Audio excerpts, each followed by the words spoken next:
This is Midweek Politics with Dave Pakman.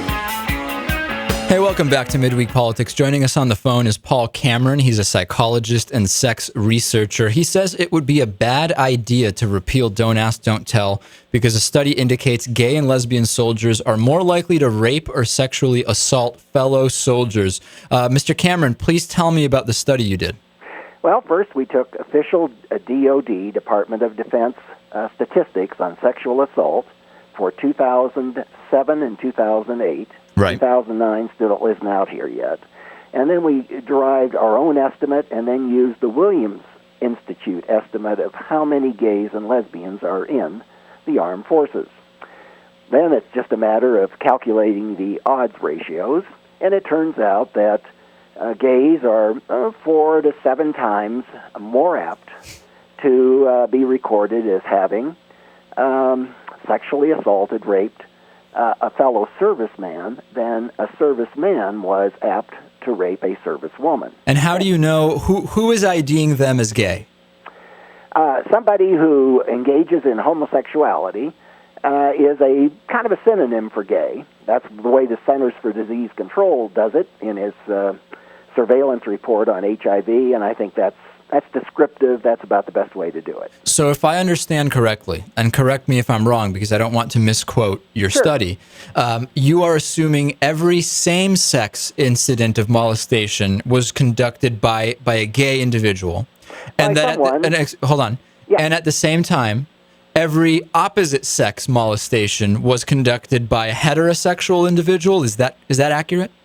Yeah, that's the assumption. And, of course, where it might break down is as you know, a number of gays like women, too. And so some of those rapes may have been by gays, but that would just make the ratio even worse. So, well, you know, I did quite a bit of research in preparing for this interview with you because this is a topic that I find pretty interesting, and we differ greatly. My analysis and my sources say that there is actually no indication that when it comes to molestation, that is, when it comes to sexual acts with young children, or with or in these cases when we're talking about forced sexual incidents, there's no indication that it actually is a sexual thing, that it is a violent thing, and that it's actually wrong to say same-sex molestation means that the attacker is gay. It just seems to be flat out false. Well, I don't know what your sources are, but if you'll look, for instance, at the research on pedophilia or the research on child molestation, you will find many, many clinical reports of people who do this. You'll look at, for instance, the Barbie report, in which they looked at men who molested boys and were caught and were imprisoned. 86% of them said they were gay or bisexual. So, shucks. I suppose there's always some rare instance where some guy gets tanked up and thinks a boy's a girl or who knows what. But you know, I have to say, it to me, we see so many, and I know that in some of the studies that your organization, the Family Research Institute, has done over time, the sample sizes are pretty darn small. I mean, in some cases, you're making assumptions based on a subsample made up of 17 people, and when that's the case, 1 or 2 people just making stuff up is going to completely throw your numbers off, is it not? Oh, you're correct. And that's true. Unfortunately, you're talking about our estimates regarding homosexual parents. Actually, until just recently, 17 was quite a large number for that kind of research. Now, there are a few studies out there in which the numbers are like in the low 100, almost 100 or over 100. But still, we don't know very much about it. And but even 100 is statistically insignificant, is it not? Well, it is, unless you keep getting the same results.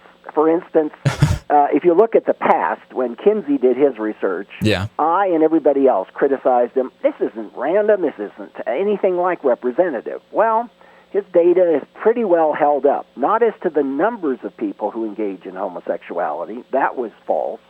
But in terms of what homosexuals do, the kinds of acts that they engage in, what they prefer, blah, blah, blah, all that has stayed pretty much the same down through the years. Do you personally think that homosexuals are bad people, or that they're evil, or that they are not the way that God wants them to be? Well, I think that those who acquire a homosexual habit get changed. They're How do they transformed. acquire those habits, though? They choose to have those? They say, I'd like to acquire some habits. Almost never. Okay. Sometimes they're seduced. Sometimes as children. Sometimes it appeals to them. If a person is, let's say, and I've had this in my clinical practice, with people whose families are wealthy. Many wealthy people's children go into drugs or homosexuality or heterosexual promiscuity. Hold on a just second. to So show what you're them. saying, you're comparing choosing to take a life of drugs to choosing to take a life of homosexuality? Is that the comparison that you're making? I think it is a pretty good comparison. It's not identical.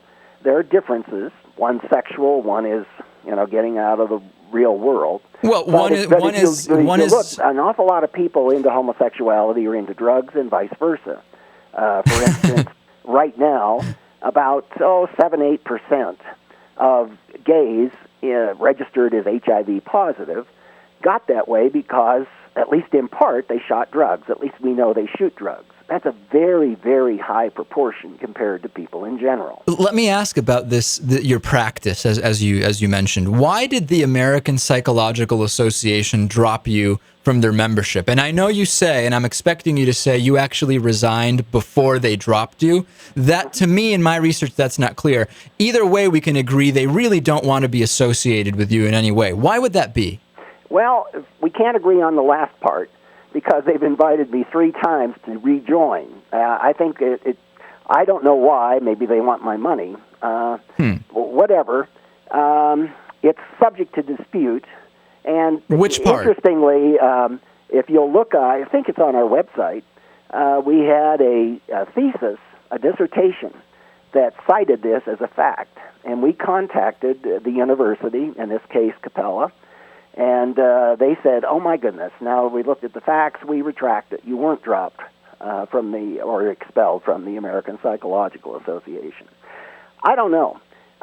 Look, I disagree with the APA, the American Psychiatric and Psychological Association, in regard to homosexuality. I'll say. They think they're right. I think I'm right, obviously. The issue is, who has the data? Look at this data from, for instance, Randy Schultz. Randy Schultz, acknowledged as one of the best gay historians, he records and exults in the fact that gays have taken over a restroom in the center of the Pentagon and use it, he claims, regularly during lunch break for sex. Yeah. Now, I haven't been to the Pentagon, don't know, but that he would claim this, and I assume he's being honest. Think about people who are so taken with a particular kind of addiction that they can't stay on the job and do something that here and there in the Pentagon, it's a big place, a lot of folk. I'm sure there are guys having sex with secretaries in the closet and whatever. Right. But no bathroom has been taken over. None of this has ever been publicized. And you'll notice Randy Schultz even has Corridor 6 where you can go and blah, blah, blah. I don't know if that's still going on. Yeah, I don't know either. Listen, but I do know this, that all across, I've talked to a number of people in the military recently, and they say things are getting worse and worse because those who are homosexually inclined feel they're going to win this one, and they're going to be able to have sex when they want it, maybe even with whom they want it in the military. This episode of Midweek Politics has been made possible in part by Just Coffee Cooperative, fair trade coffee from around the world roasted daily at justcoffee.coop.